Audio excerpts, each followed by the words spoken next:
Can Zhen Huan, blessed with both beauty and talent, truly outshine all in the imperial harem and enjoy everlasting favor? Just after changing into my nightgown, I heard footsteps outside and thought it was Xiao Lianzi on night duty, so I said, "It's getting late, go and lock the palace gate and rest." But it was Li Zhang's voice respectfully saying, "I apologize for disturbing the young mistress's rest. It is my fault." Surprised to see him at this hour, I politely asked, "I haven't gone to bed yet. Is there something you need at this late hour, Eunuch Li?" He replied, "The Emperor has entrusted me with an item to deliver to the young mistress, hoping it will bring you sweet dreams tonight." With a smile, he handed over an exquisitely made Zetonwood box with gold inlays to Jin Shi, who then passed it to me. The seal on the box bore a large seal character, with "bestowed upon Lady Zhen," written in imperial handwriting beside it. Li Zhang stood with a polite smile, saying, "Please take a look, Lady Zhen, so I can report back." Feeling a bit puzzled, I opened the box to find my heart racing and my eyes slightly moistening with emotion. Inside was a silver silk cord knot, intricately and solidly woven, clearly crafted with great care. Beside it, a piece of small silk paper bore 2 lines of calligraphy. Twin ornamental belts around the waist, dreaming of a united heart knot. These lines were from a poem by Emperor Wu of Liang, Xiao Yan, expressing his thoughts. Seeing his handwriting, I couldn't help but smile, and after a moment, I said, "Please thank the Emperor for me, Eunuch Li." Li Zhang simply smiled. "Of course. Congratulations, Lady Zhen." Then he, along with Jin Shi and others, withdrew. The moonlight, intoxicatingly dense, filtered through the frosted window screen like a veil of milky mist on the ground. Holding the united heart knot, I smiled and drifted off to a peaceful sleep. In the morning, as I slowly brushed my long hair in front of the mirror, the reflection showed a face with a hint of weariness but eyes still as bright as shining stars, like 2 orbs of black mercury, radiating a captivating luster. I pondered that Xian Ling had spent the last 3 nights in my quarters, and tonight he might visit Ling Rong. Since the incident at Meizhuang, I had been somewhat at a disadvantage.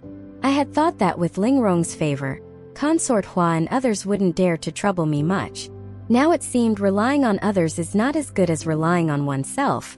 It was time to strategize. Twirling a strand of hair around my finger, I fell into deep thought. Suddenly, I caught a glimpse of a flash of green clothing outside the window in the mirror, and almost thought I was seeing things. I called out, "Who's sneaking around out there?" It turned out to be Huan Bai, who came in with her usual smiling demeanor, saying, "The Emperor has sent several pots of newly bloomed purple chrysanthemums and twin swallows and cut cloud silk varieties from the imperial greenhouse. I was wondering if the young mistress would like to view them now, but I was afraid of disturbing you. I wasn't particularly fond of chrysanthemums, finding their scent unpleasant, but Meizhuang was very fond of them. Last autumn, when she was in favor, I imagine the Emperor must have gifted her countless precious chrysanthemums. The courtyards were blooming like clouds, and even the hall she resided in was named Chuju Hall." Feeling a tinge of sadness, I reflected on how the chrysanthemums were still in full bloom this year. Yet Meizhuang's favor had dissipated like smoke. The once glorious Chuju Hall, named after the chrysanthemums, had now become a prison for the demoted Meizhuang, leaving only the name of the hall to evoke a sense of melancholy.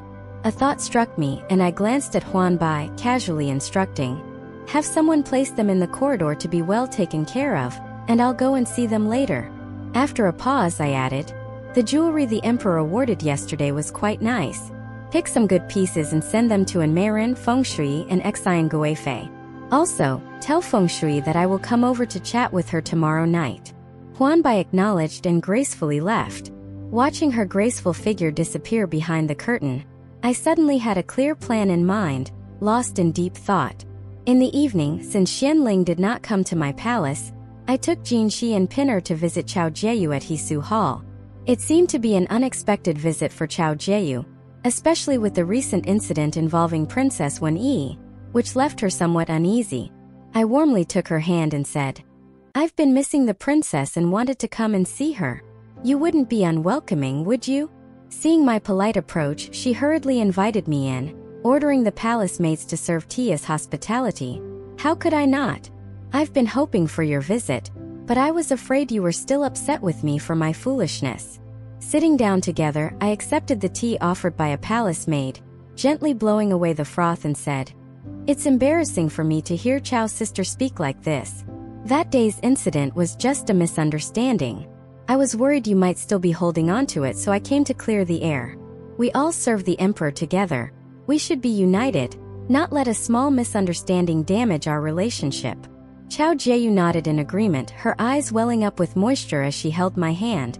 "Although I'm a few years older than you, I'm quite foolish. I was misled by those irresponsible words that day, causing you such a great injustice. I really deserve to be punished." She even made a gesture as if to hit herself. I quickly held her hand. "If you continue like this, you'll drive me away."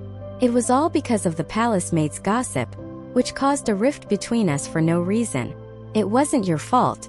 You were just concerned for the princess, and concern can lead to confusion. Chow Jiayu sighed. "I didn't expect you to understand me the most in this vast palace. I only have one as my daughter. Naturally, she is my precious treasure. She's been so frail. It's no wonder I worry about her. To think I was manipulated into wronging you." I smiled and said, "Let's not talk about the past anymore. It was quite presumptuous of me to visit sister suddenly today. Please don't take it the wrong way." Then I had Pinner bring over the items, pointing out each one. "These are some belly bands I embroidered for the princess myself. My needlework isn't the best, but it's the thought that counts, so I hope sister won't find them too crude." I added, "These fabrics are new arrivals at the weaving bureau. Sister surely doesn't lack for such things, but they can be made into casual wear. These rouge and powders were personally made by Cui Shunren during her leisure time. They're very fine and rosy, even better than what the Internal Affairs Department provides. Sister might want to give them a try." With each item I introduced, Chow Jiayu praised warmly, and we seemed very close, as if there had never been any rift between us. She was particularly enamored with the belly bands I had brought for Princess Wen Yi, examining them closely and marveling. "Sister's hands are truly skilled. This phoenix embroidery looks as though it could fly off, and the flowers seem to exude fragrance at a glance." She then had the wet nurse bring Princess Wen Yi to try on the belly bands, showing no signs of guard against me.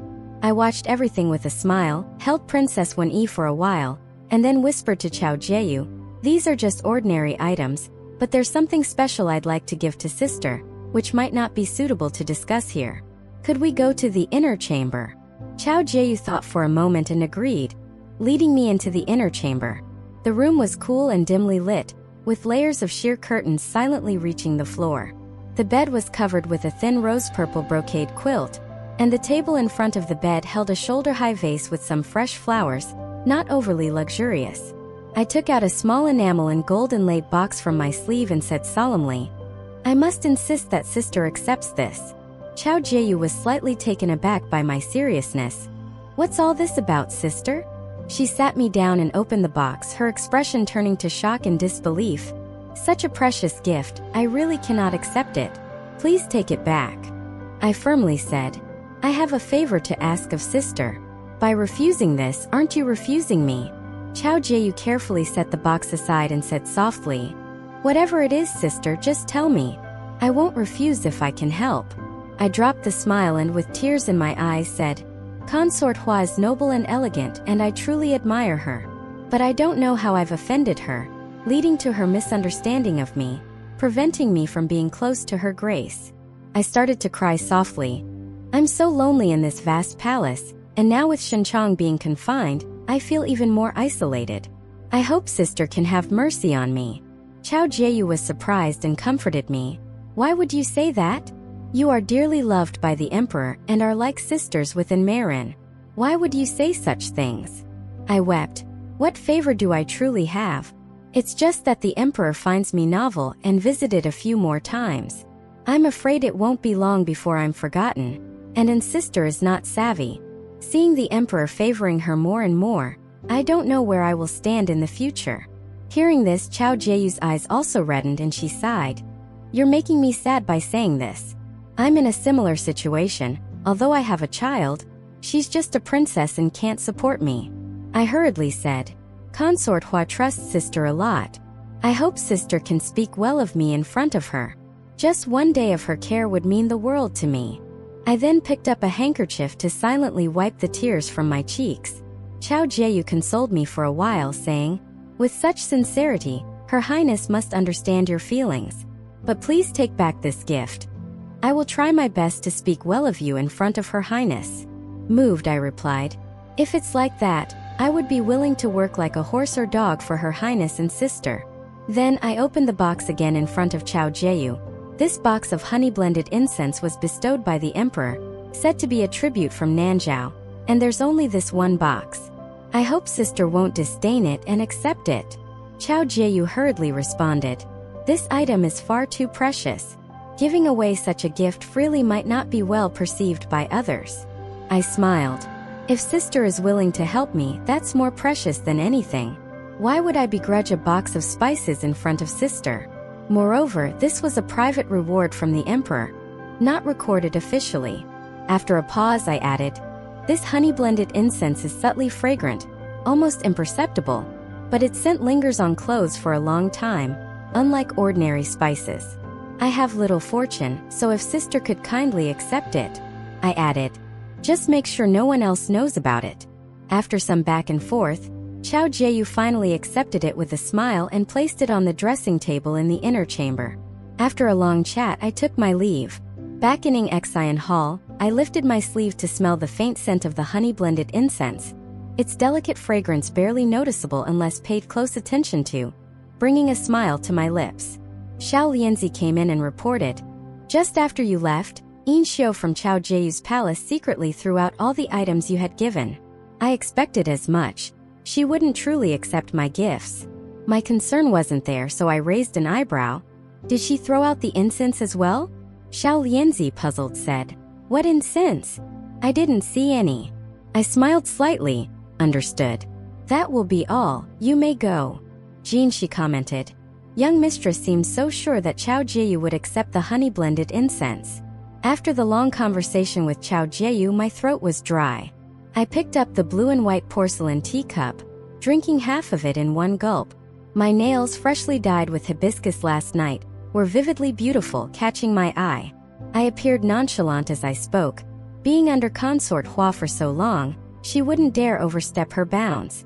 Seeing her modest living, even in private quarters, I knew she hadn't used such luxurious incense before. Besides, honey-blended incense is indeed rare. And aside from the empress who dislikes scents, what woman would refuse it? Even if she was wary of me, she wouldn't discard such incense.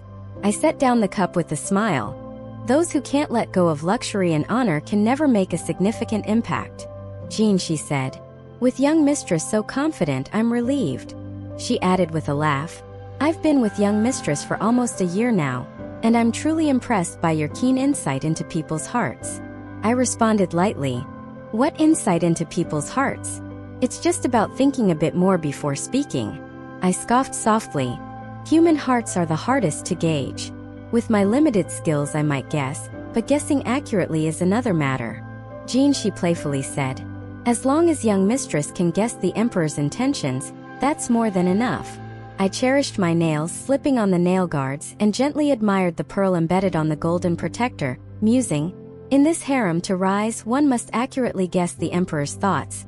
But to survive, one must understand the thoughts of the other women in the harem." Looking at Jean, I asked, "Is everything I arranged in place?" Jean, she confirmed, "Yes.